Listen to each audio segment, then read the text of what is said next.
2 hanggang 3 beses ko mag-deliver ng juice ang 40 anyos na driver na si Tatay Junior sa Baguio City. Kaya naman para mapabilis ang kanilang pagdi-deliver, nag-shortcut na lang sila. Para iwas sa mabigat na daloy ng trapiko, dumadaan sila sa access road sa Barangay Luacan proper. Mas malapit kasi dito kasi sa pag-iikot pa dito mas malapit sa runway.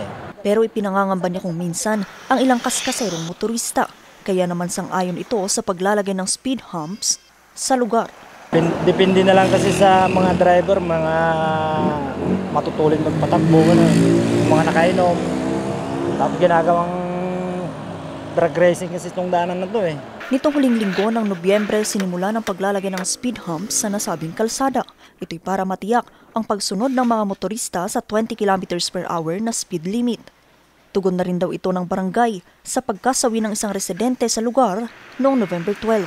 Pero ang ginagawang speed humps naging takaw disgrasya dahil sa kakulangan ng caution signages. Tatamang nga marami day speed humps, adamat di na isaragamin di half-T road, di ba po? So, no kasi dagdan ni Jay madam mga construction ti speed humps, ag minor damat kidi, ag slow down da.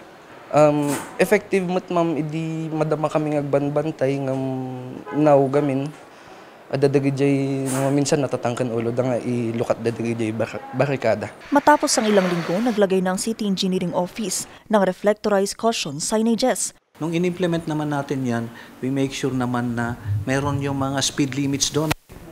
Sa morning, makikita mo may 30 kilometers per hour, nakaganyan. Meron din yung nakalagay na slow down. Makikita nyo doon, may slow down yon. Pero ang ilang residente, nananawagang dagdagan ng speed humps sa kalsada at kung maaari, bawasan daw ang taas ng mga speed humps. In fact, Mayor is also asking kasi meron yata yung kanal na baka pwede namang pagtulungan ulit na gawing sidewalk or kung may mga materials pa tayo na pwede nating itulong doon.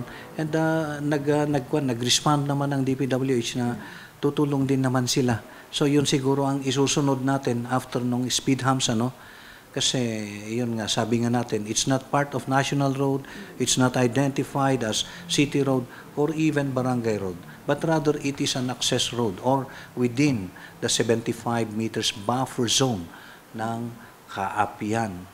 Sa ngayon, tanging mga residente lamang ang pinapayagan ng barangay na gumamit ng access road mula alas 7 ng gabi hanggang alas 5 ng madaling araw, maliban lang kung mayroong sakuna.